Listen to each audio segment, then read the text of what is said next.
that's what today's Tech Garage is all about. We'll take a look at this car, and we'll show you how you can bolt on some power and performance on your own car right out in the garage. I'll see you in the shop.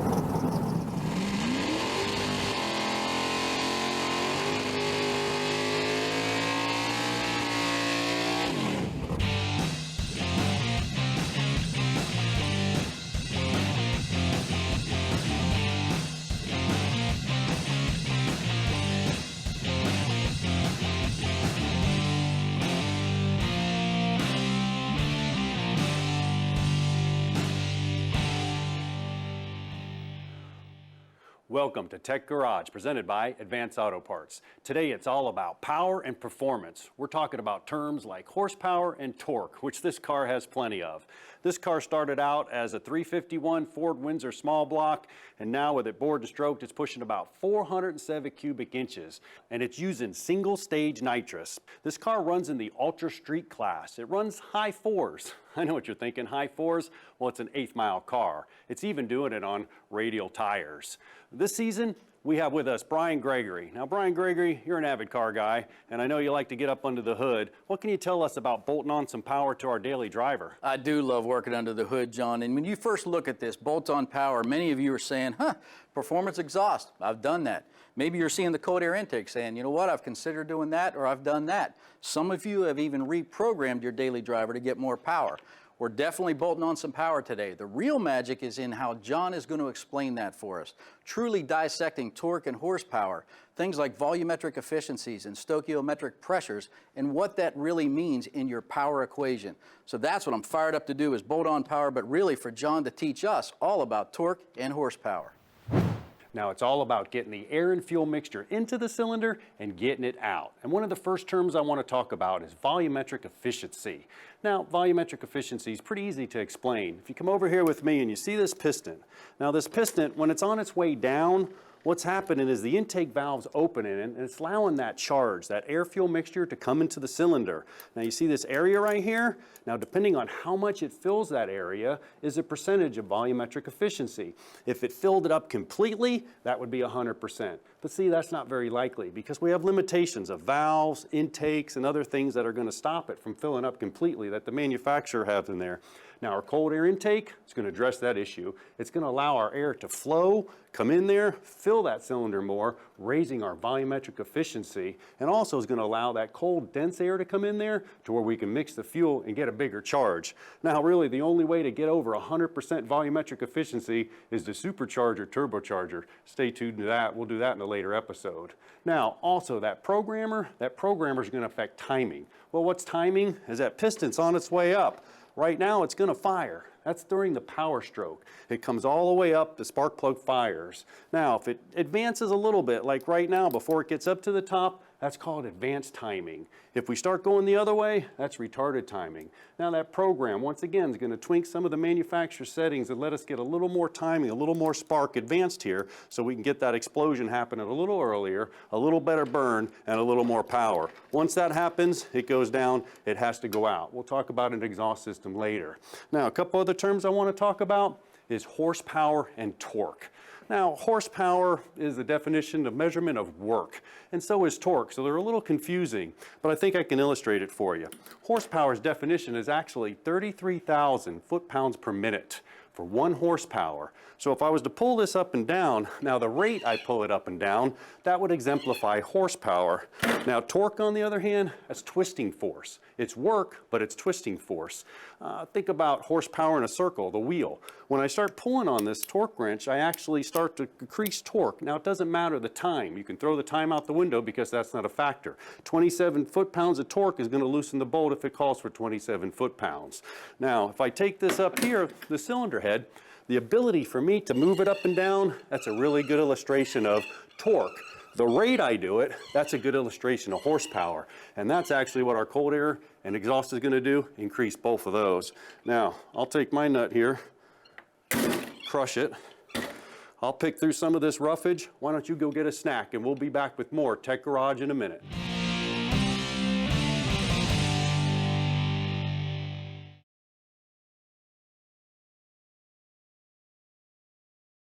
This edition of Tech Garage, presented by Advance Auto Parts, is being brought to you by K&N, superior airflow, superior performance.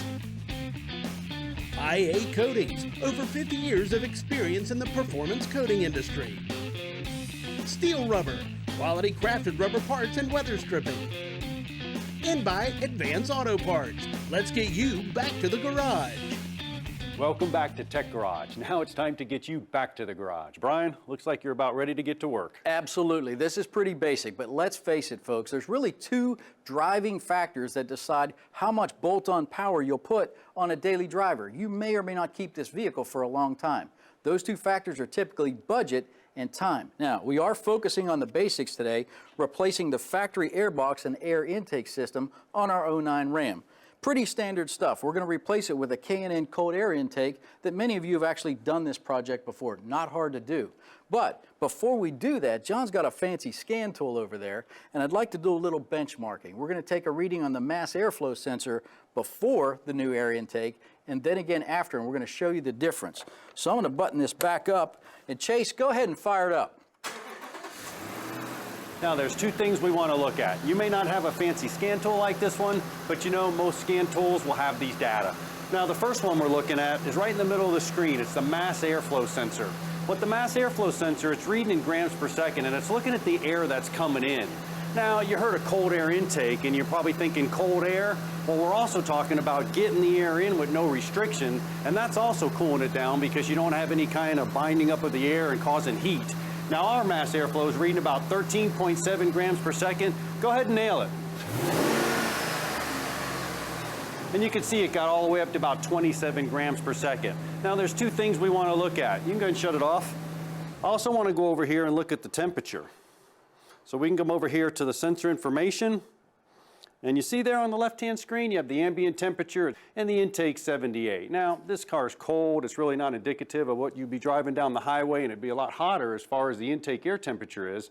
But we want to see a difference there also. But the main thing is to get that air in, get that dense air in, and get it out. So we need to go over and get started on this one. We just about have this factory air intake system completely removed. Now, if you have a design like this, you want to take care of your intake air temperature sensor connector. You're going to need that later. Stow it out of the way. The upper plenum comes off. The air box and everything is loose. Work it up out, and we're just about ready to make this engine breathe. Now, while Brian's doing that, I want to talk about air-fuel ratios, that perfect number, 14.7 to 1, 14.7 parts of air to 1 part of fuel. That's called a stoichiometric number. You know it takes 9,000 gallons of air to mix with 1 gallon of fuel to get that number. You probably heard the terms rich and lean conditions. Well, if I'm getting too much fuel and not enough air, that's going to be a rich condition. Now, what would cause that? Just think about a lack of air. If a dirty air filter is going in there and I'm getting too much fuel, that's rich. Now, on the other hand, you heard of a lean condition. Now, a lean condition is too much air and not enough fuel. Well, our clogged fuel filter can cause that. The fuel's not going in, but the air's still going in.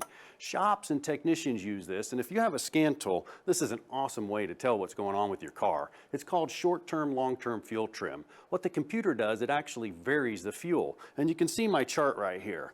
If you're looking at short-term and it's a positive number, that means the computer's adding fuel. Well, why is he adding fuel? That's because it's a lean condition. Something's going on. Too much fuel, not enough air. The other hand, it goes over here in the negative. Now, anything negative, the computer's taking away fuel. And when he's taking away fuel, that's because it's a rich condition.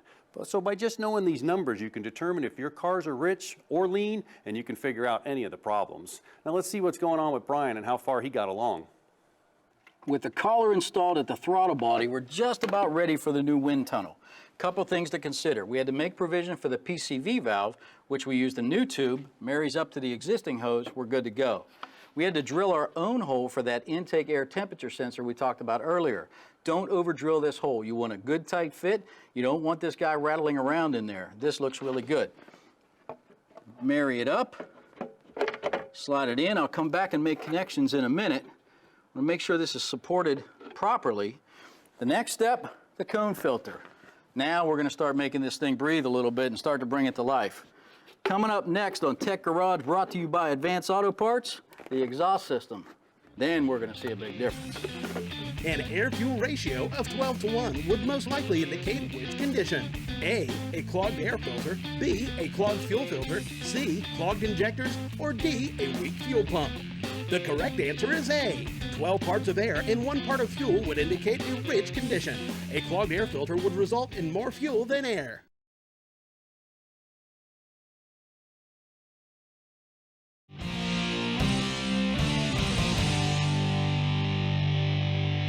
Welcome back to Tech Garage, presented by Advanced Auto Parts. Well, we got the cold air intake all bolted on and in. We got the cold air rushing in, but just as importantly, we got to get it out. And that's the job of the exhaust system.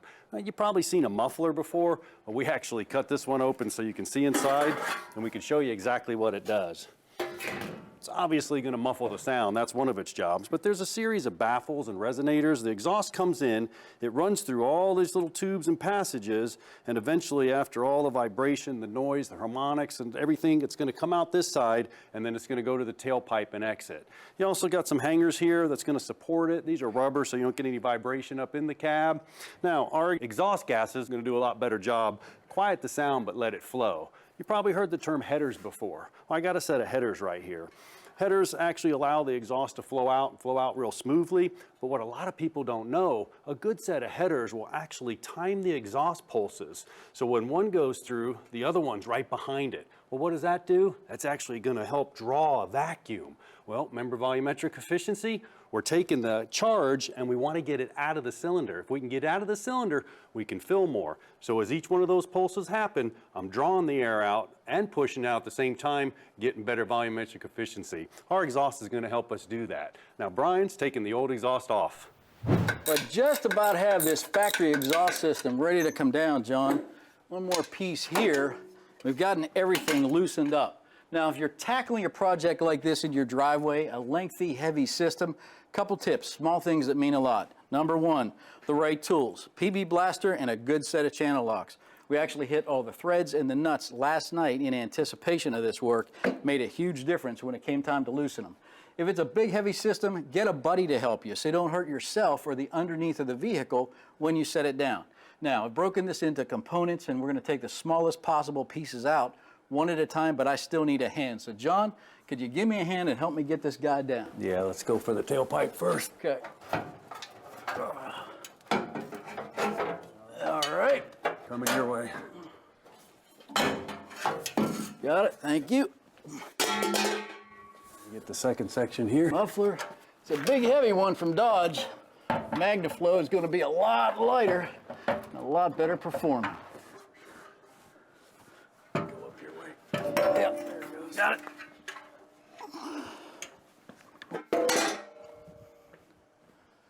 All right, ready for the new one. Now what we're putting on this car is a MagnaFlow exhaust catback system. This is nice. It's 100% stainless steel. You got these clamps right here, and what these clamps do, it's going to clamp all the parts together, and you're definitely not going to have any leakage. They also supply you with all the hardware. Anything that you want to hang it, you saw the hangers earlier right here, that'll work real good. Now our tailpipe goes from here to here. With a little modifications, we're going to poke this one right out the side. It's going to be sharp. And this is the muffler. Well, you saw the muffler earlier. As far as restrictions, not much here. This is actually dyno tested to proven to make some horsepower. This is going to be a great system. Brian, you ready for it? Well, we're just about there. Now keep in mind, on our 09 Ram, we've modified the exhaust system to come out the side, but don't worry, we're going to be legal. Now MagnaFlow did most of the engineering for us, but with so many cab choices on today's pickup trucks, you may have to make a slight adjustment or two. We're all set. The first step is to add this bracket that MagnaFlow sent, take advantage of a factory hole. Hey John, go ahead and bring that beastie exhaust system in.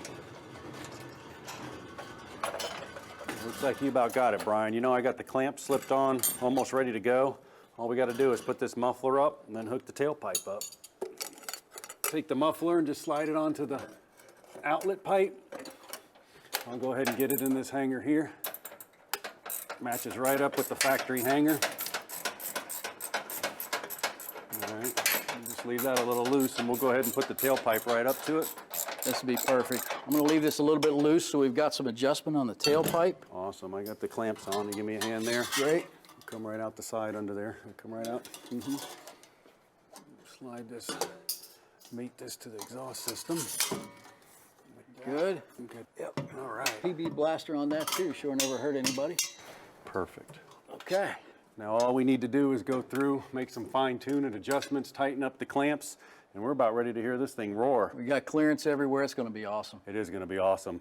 Now, when we come back, we're going to program it, tweak the computer a little bit, finish up with the exhaust, and we got our email question of the week. So stick around. We got more to come.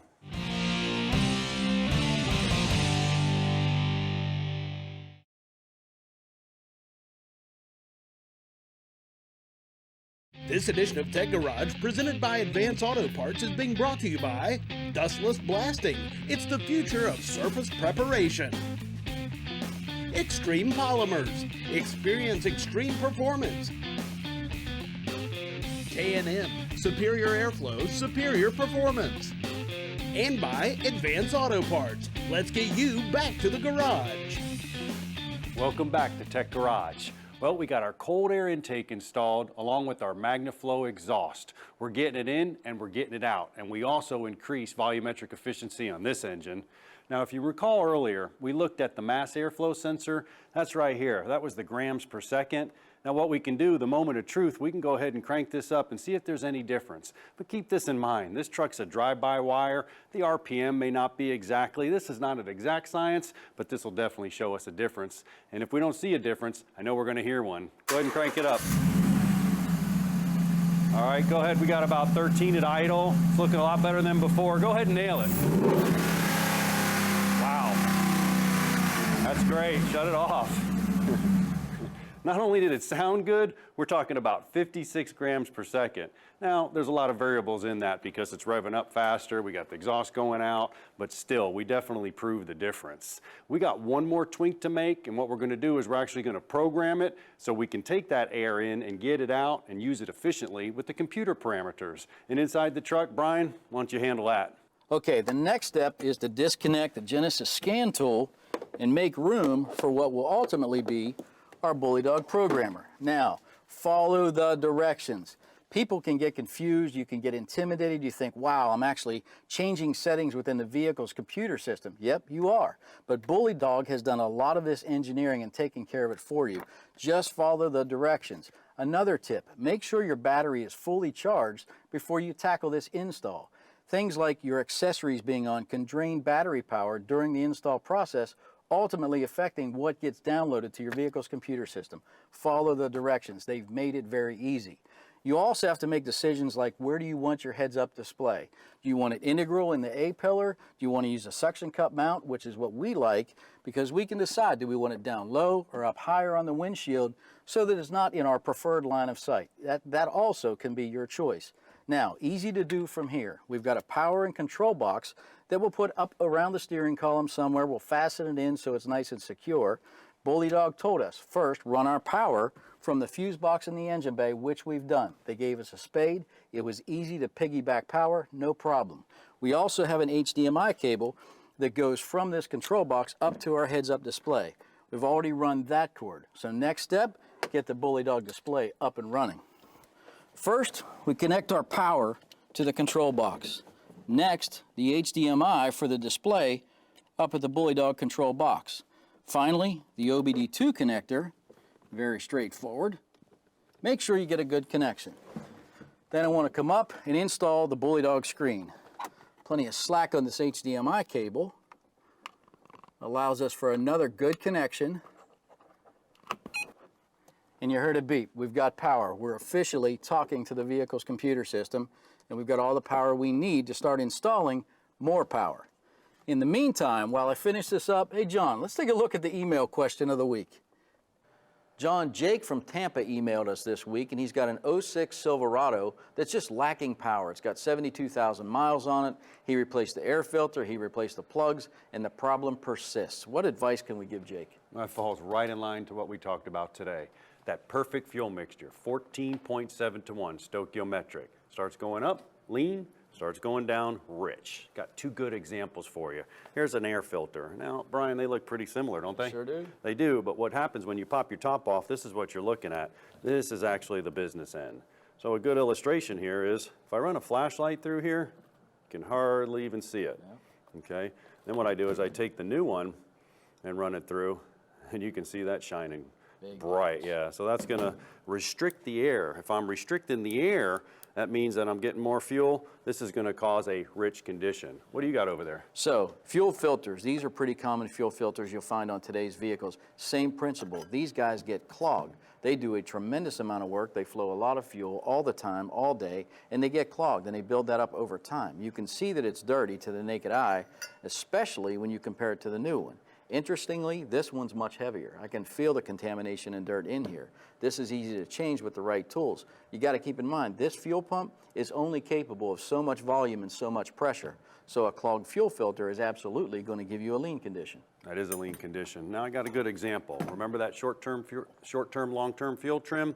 Brian, you can play the oxygen sensor. Brian, you're the condition, you're downstream. I'm the actual command. CCC, command corrects condition. That's how your car works.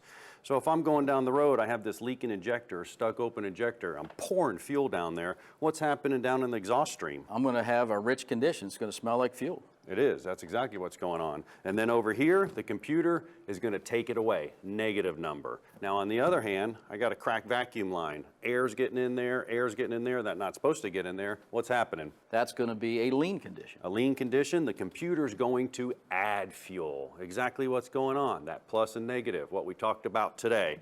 Man, it's a great day today. We put that cold air cleaner on that truck. We put that exhaust on the truck. You know, we were getting more in and out. But when we programmed it, we kept that number at 14.7 to 1. That's critical. The point is, we needed to match that fuel with that air. We just put more of it in there. Truly bolt-on power. Folks, it's about air, fuel, and fire and the proper balance of all of them. We did that today. This stuff's easy to understand.